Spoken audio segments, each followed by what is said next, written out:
Atha Yoga Anushasanam. Namaste.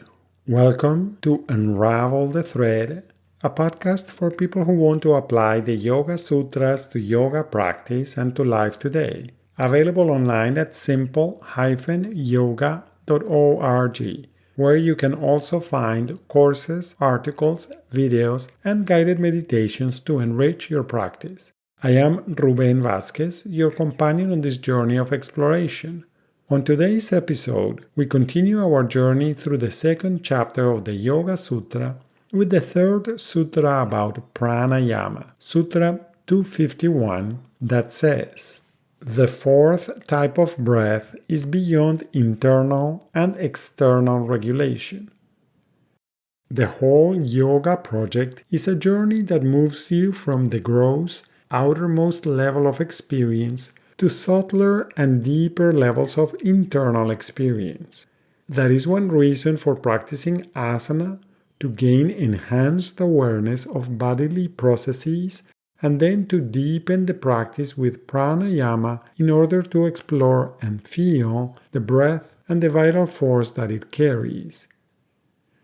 After presenting the definition of pranayama in Sutra 249 and the variables that are observed and manipulated in Sutra 250, this aphorism introduces another type of breathing. This fourth type of breath is known as Kevala Kumbhaka, a pure and effortless state of breath retention. However, it is important to notice that the sutra also says that it is beyond regulation. In other words, this is a special kind of breath that happens spontaneously without any forcing or manipulation. In Sanskrit, meanings of Kevala include alone, isolated, simple, pure, entire, whole, and the doctrine of the absolute unity of spirit. Some sources suggest that this fourth type of breath is the result of the mind being still, while others indicate that it is an experience of connecting to the subtlest aspect of respiration. Yoga lore suggests that this type of breath may be related to the legendary ability of master yogis to stop their own heart for brief periods of time. This may have been a result of the close relationship between breathing and heart function. This highest form of breath retention points to a deeper connection to the subtlety of the breath and of the life force. As author Gregor Mele suggests, it is not coincidental that Patanjali calls Kevala Kumbhaka the fourth, linking it to the fourth state of consciousness, Turiya, described in the Mandukya Upanishad as the ever-present, all-encompassing consciousness. One way to make sense of this aphorism is to notice what happens when you develop the capacity to observe your breath in its full spectrum of options according to the guidelines offered in Sutra 250. As a result, all inefficiencies in the breathing processes may be removed. Along with expanding your breathing abilities, you are also developing your capacity to pay close attention to subtle processes. Then, notice what happens when you are fully absorbed in something that draws all your attention, like a fascinating reading or story. Quite likely, your inhalations and exhalations are so subtle that they are hardly noticeable, and it seems like you are barely breathing. Therefore, one avenue of exploration of this aphorism is to find something that is truly fascinating to you. Perhaps a question that you are willing to contemplate with deep interest and motivation, like, who am I really?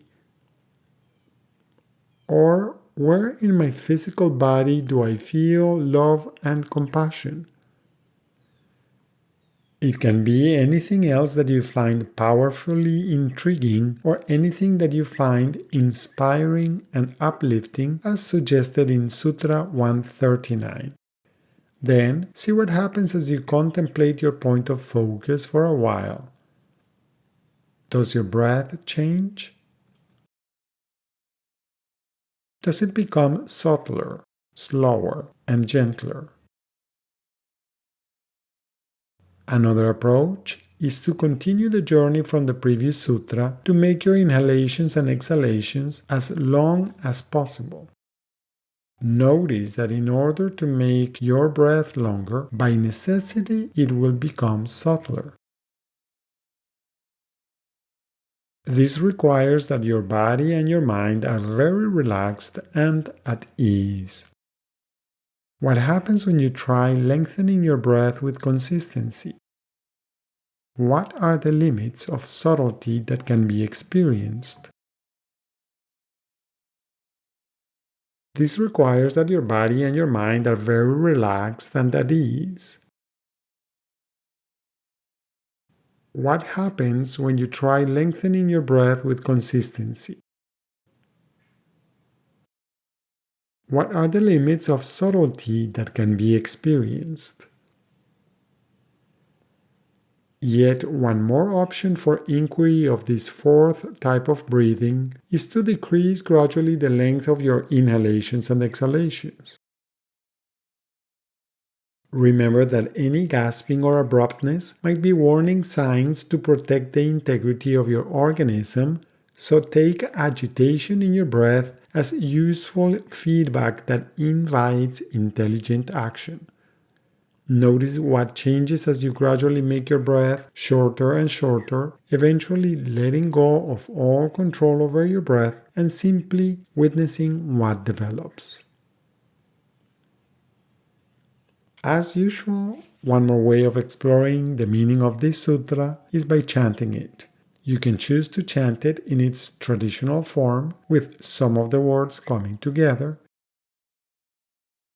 Bahyabhyantara Vishayakshepi Chaturtaha.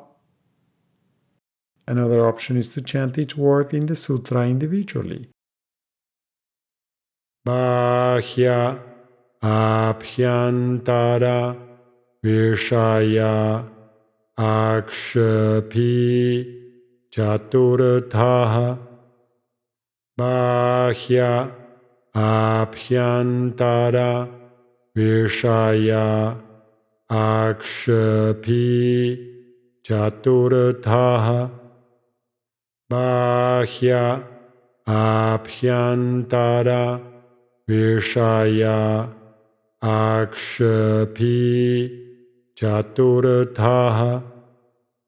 Bahya Abhyantara Vishaya Akshepi Chaturtaha.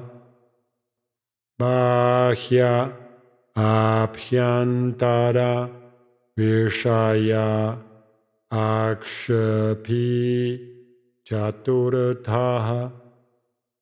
Bahya Abhyantara Vishaya Akshepi Chaturtaha.